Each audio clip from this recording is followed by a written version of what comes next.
Assalamualaikum warahmatullahi wabarakatuh. Halo semuanya, perkenalkan nama saya Devia Karsya Alvina. Nama saya Alia Aulia Syafira. Di video kali ini kami akan melakukan percakapan tugas sejarah.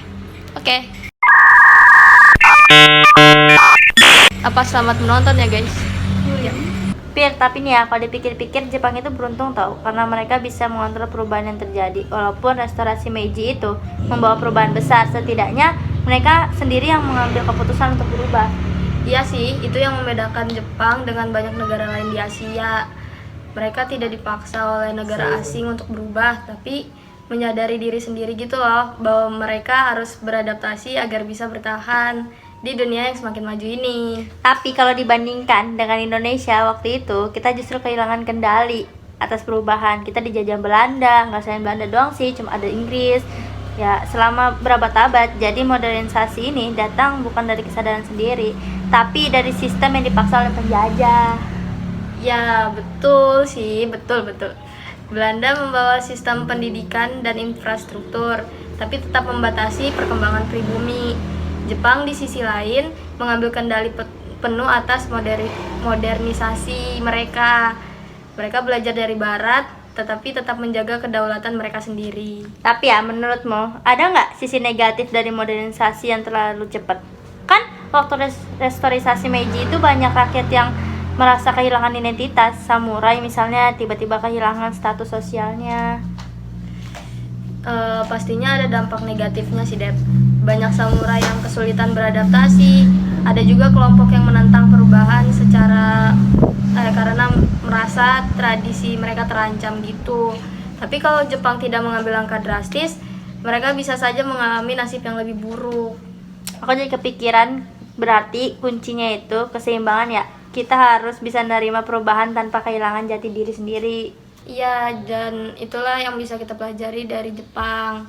Mereka mengambil teknologi dan sistem dari barat, tetapi tetap menjaga budaya mereka sendiri. Buktinya sampai sekarang Jepang tetap punya identitas yang kuat meskipun sudah sangat modern. Menarik ya. Aku jadi mikir nih, Indonesia juga bisa seperti itu. Kita bisa maju tanpa harus kehilangan budaya kita sendiri sih.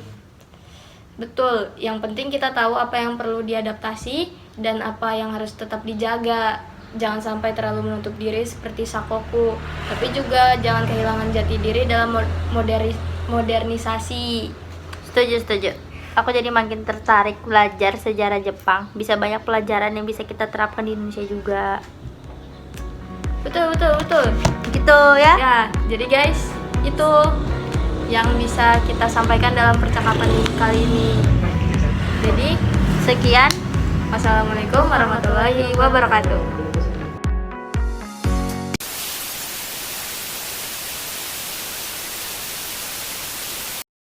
Restorasi Meiji adalah suatu peristiwa yang menunjukkan berakhirnya kekuasaan shogun dan dimulainya kekuasaan kaisar di Jepang.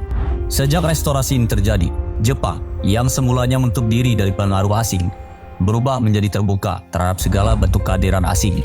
Bahkan, restorasi Meiji menjadi titik balik di mana Jepang segera tumbuh dan berkembang menjadi negara yang maju dan kuat. Dan sejak saat itu, Jepang berhasil mengikuti jejak negara barat lainnya sebagai negara imperialis.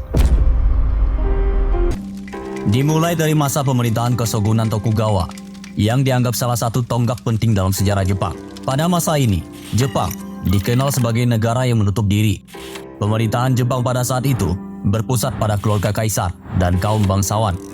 Kaisar bahkan hanya menjadi simbol kekuasaan tradisional Jepang pada saat itu. Kesogunan Tokugawa tidak memberi kesempatan masuknya pengaruh asing di wilayahnya dan bahkan juga bertindak mengeluarkan larangan terhadap agama Kristen di Jepang.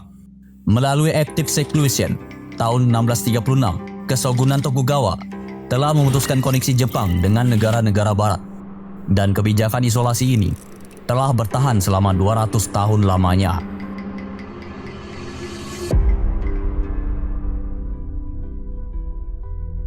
Pada abad ke-19, kebijakan isolasi Tokugawa ditentang oleh Amerika Serikat, membuat para pemimpin feodal Jepang sadar bahwa Jepang masih sangat lemah menghadapi senjata barat. Setelah kunjungan Commodore Matthew Perry, Jepang baru menyadari betapa terbelakangnya mereka dibandingkan dengan negara-negara barat. Jepang dipaksa untuk menandatangani serangkaian perjanjian seperti yang terjadi di Cina. yang memberikan hak istimewa khusus kepada negara-negara barat. Matthew Perry juga memaksa Jepang membuka pelabuhan-pelabuhan untuk kapal-kapal asing yang ingin berdagang.